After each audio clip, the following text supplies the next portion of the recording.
وعلیکم السلام ورحمۃ اللہ۔ دیکھیے، آج سے 37 سال پہلے جب یہ دعوت پہنچی تو اس دعوت کی جو سب سے پیاری بات اور خوبی اور عجیب سمجھ لیجیے، یعنی ایک نئی بات یا انداز وہ یہ تھا کہ یہ جو بڑے بڑے ہیں ان کو جو مشرک نہیں کہے گا وہ مشرک ہے۔ تو یہ بات بڑی عجیب سی اور بڑی پیاری اور بڑی زبردست لگی کہ یہاں ایک قسم کا بالکل بریکٹ میں بند کر دیا گیا ایمان خالص کو۔ اور یہ فرقے والوں کا سب سے بڑا اعتراض یہی تھا ایک کہ ڈاکٹر عثمانی صرف اگر ان کو مشرک کہہ دیتے نا اور ہم سے نہ مطالبہ کرتے کہ جب تک تم مشرک نہیں ہوگے تم مومن ہی نہیں ہو، تو پھر بھی بات کچھ نہ کچھ چل جاتی، کم از کم ہمیں رحمت اللہ علیہ کہنے دیا جاتا اور خود ٹھیک ہے مشرک کہتے رہے۔ لیکن مطالبہ یہ ہے کہ جب تک تم ان کو مشرک نہیں کہو گے تم مسلمان ہی نہیں ہو۔ یہ ایک لیٹر پیڈ بھی چھپتا تھا جس پر محمد حنیف صاحب کئی سالوں تک اس پر وہ خط لکھتے رہے، جب خط و خطابت کا دور تھا۔ وہ پرانے خط کبھی ابھی تک میرے پاس پڑے ہوئے ہیں۔ لیٹر پیڈ کے اوپر ایک بڑی پیاری تحریر تھی 6-7 لائنوں کی، اس میں جہاں شرک کی موٹی موٹی نشاندہی کی گئی تھی، جیسا جنتیوں کا بنیادی عقیدے کی ساری باتیں اس کے اندر تھیں،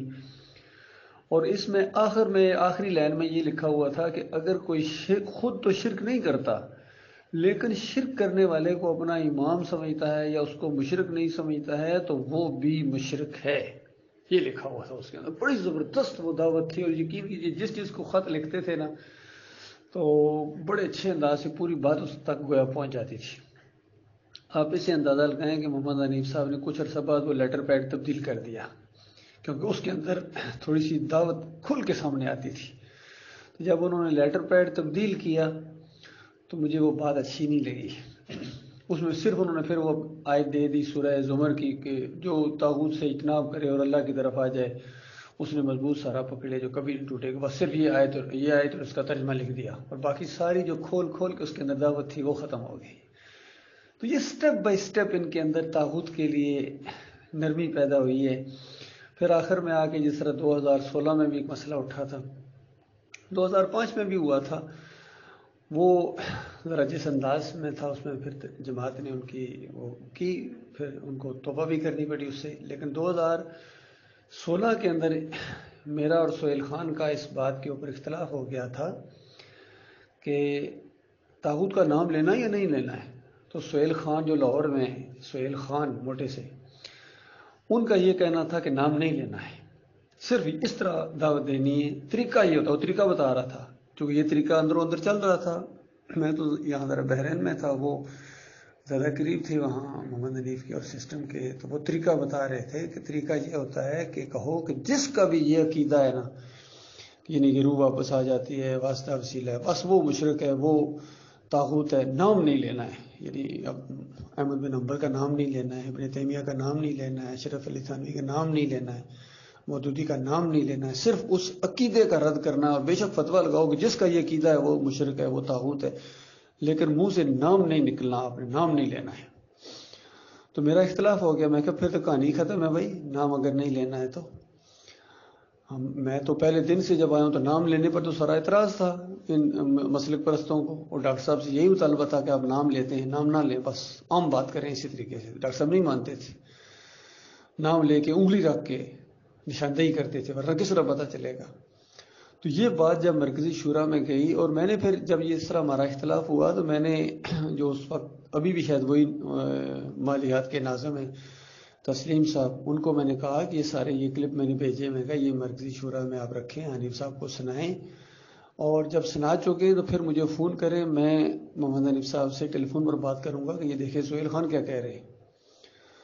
تو چونکہ میں پوری طرح ذہنی طور پر تیار تھا کہ چند دنوں بعد، ہفتے بعد فون لازمی آئے گا کہ میں نے وہ کلپ سنوا دیے، تو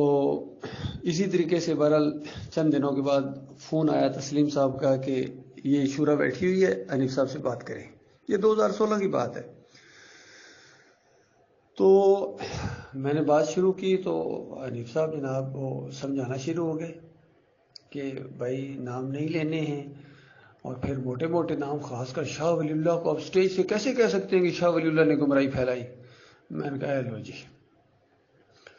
میں نے کہا کیوں نہیں کہہ سکتے ہیں؟ اور میں تو یہاں بحرین میں دعوت دیتا ہوں اور پاکستان میں جب دعوت دیتے رہے تو اسٹیج سے ہی ان کی گمراہیوں کو ثابت کرتے رہے ہیں، اور ڈاکٹر صاحب کی جتنے بیانات سنے ہیں تو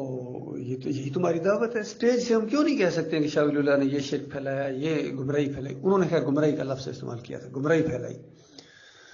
تو پھر اگلا سوال ان کا یہ تھا کہ آپ بحرین میں رہتے ہو، کیا احمد بن حنبل کو طاغوت کہہ سکتے ہیں؟ میں نے کہا لو جی، میں نے کہا میں تو 9 سال سے، اس وقت 9 سال ہوئے تھے، میں نے کہا 9 سال سے میں تو کہہ رہا ہوں، 8 سال یہاں ہو گئے ہیں، تو باقی یہ نہیں ہے کہ کوئی ہم نے گلے میں تختی لٹکائی ہوئی ہے کہ جناب احمد بن حنبل طاغوت کافر مشرک، ایسا تھوڑا ہی ہوتا ہے، جہاں موقع ملتا ہے وہاں بات کی جاتی ہے، لیکن یہ کوئی ہمیں کہہ دے کہ آپ نے اس کا نام نہیں لینا ہے تو یہ قابل برداشت چیز نہیں ہے، نہ یہ بات مانی جائے گی۔ تو میں نے کہا بھائی میں تو یہ کہتے ہیں پھر آپ کو تو وہاں سے نکال دیں گے، میں کہا نکال دیں تو واپس پاکستان آ جائیں گے، تو آگے سے کہتے ہیں پھر گئے کیوں تھے؟ تو دادا مجھے حیرانگی ہوئی کہ محمد حنیف صاحب بات کر رہے ہیں کیونکہ میں تو ان کے ساتھ رہ کے آیا ہوں، تو یہ سہیل خان کے موقف کا گویا دفاع کر رہے ہیں، گویا ایسا لگتا ہے کہ جماعت کی یہ پالیسی بن گئی ہے کہ کسی کا نام نہیں لینا ہے۔ پھر کہتے ہیں کہ ڈاکٹر عثمانی بھی دیکھو یہ اہل حدیثوں کے پیچھے نماز پڑھ لیتے تھے، میں کہ اے لو جی، یہ تو بہت ہی یہ تو ڈاکٹر عثمانی پر بھی یعنی ایک قسم کا الزام لگا رہے ہیں، جس طرح بعد میں کتنے الزام انہوں نے لگائے ہیں، تو اس وقت یہ ٹیلی فون کے اوپر اندازہ رکھے تھے، وہ بھی کبھی کبھی کسی کے پیچھے، حالانکہ ڈاکٹر صاحب کے کتنے بیانات میں نے سنے ہیں، کتنے سوال و جواب میں سنے ہیں، تو وہ تو قطعاً طور پر تیار نہیں تھے، بلکہ ایک محفل کے اندر تو اہل حدیث کہہ رہے تھے کہ آپ ہمارے پیچھے نماز کیوں نہیں پڑھتے ہیں؟ تو ڈاکٹر صاحب کہہ رہے تھے پہلے ایمان تو درست کرو، ایک لمحے کے لیے تو مومن بنو، پھر اس کے نماز کی بات کرنا۔ اور پھر انہوں نے کہا اہل حدیثوں نے کہ فلاں کے پیچھے تو آپ پڑھ لیتے ہیں، وہ بھی تو ہمارا ڈاکٹر صاحب نے کہا وہ اتنے مہینوں سے وہ اس بات کو مان رہا ہے اور وہ یعنی ایمان کی وہ بات کرتا ہے، تو اس کے پیچھے تو وہ ظاہر بات اس نے بات مانی ہوگی، واللہ علم کون تھا، مجھے تو اس کا نام نہیں ہے۔ تو لیکن تم کچھ پھر ایک بدل کے ایک اہل حدیث نے کہا ہاں ٹھیک ہے ہم آپ کی بات مانتے ہیں، ڈاکٹر صاحب نے کہا چند دن تو گزارو اس کے اوپر، پھر میرے سے یہ مطالبہ کرنا کہ آپ کے پیچھے نماز پڑھوں گا، ابھی بات مانی، ابھی پیچھے نماز پڑھو جی۔ ایمان اتنی ناقدری والی چیز ہے، ٹیسٹ کیا جائے گا کہ واقعی تم سٹینڈ تو کر رہے ہو اس بات کے اوپر یا نہیں۔ تو اللہ کے بندو، میں یہ ساری باتیں سنی ہوئی تھیں، میں کس طرح محمد حنیف صاحب کی یہ بات مانتا کہ ڈاکٹر صاحب اہل حدیثوں کے پیچھے پڑھ لیتے تھے۔ اور پھر انہی دنوں کے اندر ایک دفعہ جب میں پاکستان گیا تو سہیل ملک صاحب نے یہ بات بتائی، بے شک ابھی وہ زندہ، ان سے جا کے بات پوچھ لیجیے، اور انہوں نے کوٹ کیا عبدالعزیز صاحب کو، جو سرگودا ڈیرہ جدید کے وہاں ناظم ہے ماسٹر عبدالعزیز، ان کو کوٹ کیا کہ پنجاب شورا کے اندر محمد حنیف صاحب نے ایک دفعہ یہ کہا کہ اگر ان کے پیچھے نماز پڑھ لی جائے تو کوئی اتنی بڑی بات نہیں، اس طرح کا الفاظ ڈھیلا بولا انہوں نے۔ تو عبدالعزیز صاحب کھڑے ہو گئے، ان کا اچھا یہ معاملہ ہے، تو پھر میرا شورا سے کوئی تعلق نہیں، میں جا رہا ہوں۔ تو پھر انہوں نے پیچھے سے واضح دے کے واپس بلایا، اور پھر یہ اصل میں جب دیکھ لیتے ہیں حالات کیسے ہیں، کیونکہ بہت تیز ہیں، کور کر نہیں، میرا مقصد یہ ہے، میں یہ کہتا ہوں، اس طرح کر کے انہوں نے بات کو پھر گول بول کر کے پھر جناب وہ عبدالعزیز صاحب کو بٹھا لیا۔ تو اللہ کے بندو، وہ بات بھی میرے علم میں تھی کہ محمد حنیف صاحب کر کیا رہے ہیں۔ تو میں نے کہا محمد حنیف صاحب اب یہ ٹیلی فون پر ہونے والی باتیں نہیں، میں آ رہا ہوں پاکستان، میں آپ سے آمنے سامنے بات کروں گا۔ تو پھر مجھے اچانک جانا پڑ گیا اپنے بڑے بھائی کی بیماری کی وجہ سے، بہت ہی ارجنٹ مجھے بیچ میں جانا پڑ گیا، حالانکہ میں کسی اور وجہ سے نہیں جا رہا تھا، میں بہت ہی ارجنٹ وہاں گیا، زیادہ ہفتے کے لیے میرے خیال میں بھائی بہت سخت بیمار تھے۔ تو وہاں جب میں گیا تو پھر بھی میں نے سوچ لیا کہ دیکھو یہ چونکہ میں نے ان سے ملنا ہے حنیف صاحب سے، تو میں کم از کم آخری دن ہو سکتا کراچی والے راستے آ جاؤں، آخری دن وہاں ان سے بات چیت کر لوں گا۔ میں جب آنے لگا 2 دن پہلے لاہور آیا، تو اگلے دن یعنی میں نے کراچی جانا تھا اور بات چیت ان سے کرنی تھی۔ تو ہمارے ایک ساتھی ہیں، پرانے ساتھی، انہوں نے بار بار مجھے کہا کہ دیکھیں آپ ایک دن کے لیے کیسے وہاں کراچی جائیں گے، آپ ٹیلی فون پر بات کر لیں، کھل کے ذرا ان سے براہ راست بات کر لیں۔ تو کوئی جانے کی ضرورت ہی کوئی نہیں، صرف اسی مسئلے کے لیے جانا ہے۔ تو میں کہا ٹھیک ہے، بلکہ انہوں نے بہت زیادہ مجھے زور دیا ٹیلی فون پر بات کریں، ٹیلی فون پر بات کریں۔ میں کہا ٹھیک ہے کرائیں۔ تو لاہور سے میں نے بات کی محمد حنیف صاحب کے ساتھ، تو جب بات ہوئی جیسا وہی مسئلہ چڑھا، تو کہتے نہیں میرا مقصد یہ ہے، میں کہنا یہ چاہتا ہوں کہ مقررین کے اوپر چھوڑ دیا گیا ہے کہ وہ جس کا نام لیں جیسے جہاں موقع کے۔ تو میں کہا حنیف صاحب اس پر کیا اختلاف ہے، یہ تو شروع سے یہی پالیسی ہے کہ مقررین کے اوپر چھوڑا گیا ہے، وہ جہاں مناسب سمجھتے ہیں جس کا وہ نام لیتے ہیں،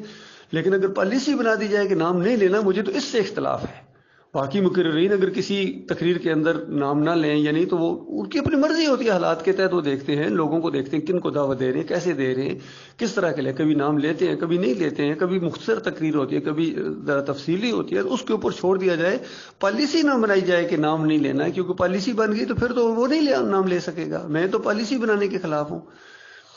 تو کہتے ہیں ہاں، تو میں کہا پھر تو مسئلہ ہی ختم ہے، پھر تو میرا آپ کے ساتھ کوئی اختلاف نہیں۔ کہتے نہیں نہیں آپ آئیں نا کراچی۔ میں کہا میں جس مقصد کے لیے آ رہا تھا اب اس کے لیے نہیں آؤں گا، یہ تو بات ختم ہو گئی۔ جب آپ نے یہ کہہ دیا ہے کہ مقررین پر چھوڑ دیا گیا ہے تو اس سے مجھے ذرہ برابر اختلاف نہیں ہے، اب میں ویسے آؤں گا، لیکن اس مسئلے کے لیے میں نہیں آ رہا ہوں۔ اور ابھی تو خیر میں بہت ارجنٹ ہوں، ابھی تو میں نہیں آؤں گا، میں ابھی جب آؤں گا بعد میں تو آؤں گا آپ کے پاس سارے معاملات۔ تو اللہ کے بندو یہ مسئلہ ہے کہ ان کا نام لینا یا نہیں لینا، اور جس نے بھی طاغوت کے معاملے میں کمزوری دکھائی، یاد رکھنا جس حد تک بھی اس نے کمزوری چاہے کہیں نہ کہیں بس تھوڑے شائستہ الفاظ استعمال کرو، کچھ نہ کچھ ان کے لیے، یعنی بس اخلاق کے دائرے کے اندر اس طرح کی جس نے بھی تعلیم دی ہے نا وہ مارا گیا، یاد رکھیے، یہ میں نے اپنی آنکھوں سے دیکھا ہے۔ کیونکہ اللہ کو شدید نفرت ہے کفر و شرک پھیلانے والوں سے، شدید نفرت ہے، اللہ تعالیٰ نے ان پر لعنت کی ہے۔ لعنت سے آگے کوئی لفظ نہیں ہے، یاد رکھیے، سب سے بڑا لفظ اگر کوئی بندہ استعمال کر سکتا ہے نا کسی کے خلاف، وہ لعنت کا لفظ ہے، اس سے آگے کچھ بھی نہیں ہے، یہ آخری درجے کا لفظ ہے انسانوں کے لیے۔ تو ڈاکٹر صاحب کی تقریروں میں یہی بات ملی ہے، جب وہ قوم کو خطاب کر رہے ہیں اور کہیں کہ ان کو رحمت اللہ علیہ کہتے رہے ہو، اب جب یہ کسی اللہ کے بندے نے مسئلہ اٹھایا ہے تو اب تمہیں ہوش آئی ہے، اس سے پہلے کیوں نہیں تمہیں کہا کہ اللہ کی کتاب کے خلاف یہ عقائد بنا کے مرے ہیں، یہ رحمت اللہ نہیں لعنت اللہ تھے، اس طرح ڈاکٹر صاحب نے زور دیا ہے۔ تو یہ ساری چیزیں ہم نے سیکھ لی ہیں اللہ کے اس بندے سے، الحمدللہ۔ موقع کے اوپر جہاں موقع آتا ہے ہم تو اللہ کی کتاب کی تصدیق کرتے ہیں۔ اللہ نے قرآن کے اندر عقائد بیان کیے ہیں کہ جن کے یہ عقیدے ہیں وہ مومن ہیں، جن کے یہ عقیدے ہیں وہ مشرک ہے۔ اب ہم نے دیکھنا کہ آج کل کے دور کے اندر وہ عقیدے کس کے ہیں جن کو اللہ تعالیٰ مشرک کہتا ہے، اور وہ عقیدے کن کے ہیں جس کو اللہ کی کتاب مومن کہتی ہے۔ تو ہم نے تو اللہ کی کتاب کے مطابق صرف کہا ہے، جن کو اللہ کی کتاب مشرک کہتی ہے ہم ان کو مشرک کہتے ہیں، جن کو اللہ کی کتاب منافق کہتی ہے ہم ان کو منافق کہتے ہیں، جن کو اللہ کی کتاب مومن کہتی ہے ہم ان کو مومن کہتے ہیں۔ یہ ہے وہ چیز، وَمَن لَّمْ يَحْكُم بِمَا أَنزَلَ اللَّهُ فَأُولَٰئِكَ هُمُ الْكَافِرُونَ، کہ جس نے اللہ کی کتاب کے مطابق فیصلہ نہیں کیا ہے، ایسے سارے لوگ کافر ہیں۔ اب کوئی مسئلہ اٹھا ہوا ہو کہ اللہ کو براہ راست پکارنا ہے یا بندوں کے ذریعے پکارنا ہے، اب اللہ کی کتاب کہتی ہے براہ راست پکارنا ہے، محمود الحسن صاحب کہتے ہیں بندوں کو بھی پکار لیا جائے کچھ بھی نہیں فرق پڑتا ہے، مودودی صاحب کہتے ہیں ان قبر والوں کو پکار لیا جائے تو عقیدے کے اندر خرابی لازم نہیں آتی ہے، اور ڈاکٹر اسرار بھی کہتے ہیں کہ پھر ہم مومن کہاں سے لائے اگر سب کو تم نے مشرک کر دیا، اور شاہ ولی اللہ کی یہ بات کیا میں ردی کی ٹوکری میں پھینک دوں؟ تو یہ سب نے اللہ کی کتاب کے خلاف اجتہاد کر لیا۔ اب کیا کیا جائے بتاؤ بھائی، ہم ہماری غلامی کہاں جائے گی؟ ہماری جو اللہ کے ساتھ ایک تعلق ہے اس کا کیا تقاضا ہے؟ کیا اس کا تقاضا نہیں ہے؟ ہمارا مالک اور خالق ہم سے کیا مطالبہ کرتا ہے؟ ہم یہی کہتے ہیں کہ ہمارے مالک کی بات سچی اور ان مولویوں کی بات جھوٹی۔ ہمارے مالک کی کتاب سر کے تاج کی طرح آئے گی سامنے، اور ان کی باتیں ردی کی ٹوکری میں پھینک دیا جائیں گی ان سمیت۔ تو یہ اصل میں سارا معاملہ ہے، یہ اصل میں ساری دعوت ہے۔ اور پھر میں وہ بات تازہ کر دوں کہ جب یہ سارے لوگ کہتے تھے کہ یہ بات تم کہاں سے لے کے آئے ہو، ڈاکٹر عثمانی رحمۃ اللہ علیہ کو، یہ بات کہ ان کو کافر کہنا ضروری ہے، یہ کہاں سے لے کے آئے ہو؟ ٹھیک ہے تم وہ عقیدہ نہ مانو، تم وہ والا عقیدہ رکھو جو اللہ کی کتاب کے مطابق ہے، اور ان کے عقیدے کو نہ مانو، چھوڑ دو ان کو، لیکن تم تو کہتے ہو ان کو کافر کہنا ہے، جب تک ان کو کافر نہیں کہو گے تم مومن نہیں ہو، یہ بات کہاں سے لے کے آ گئے ہو؟ تو اس پر ڈاکٹر صاحب پھر دلائل دیتے تھے کہ 8 جگہ قرآن میں طاغوت کا نام آیا اس کا کفر کرنے کے لیے، 8 جگہ زور دے کے۔ تو بتاؤ پھر آج کے دور کے طاغوت کون ہیں؟ تو یہ اللہ کی کتاب کا مطالبہ ہے، اور زور دیتے تھے ڈاکٹر صاحب کہ ان کو کافر کہنا اللہ کی کتاب کا مطالبہ ہے، اگر یہ مطالبہ تم پورا نہیں کرتے ہو تم مومن نہیں ہو۔ تو یہ معاملہ ہے اللہ کے بندوں میرے پیارے بھائیوں۔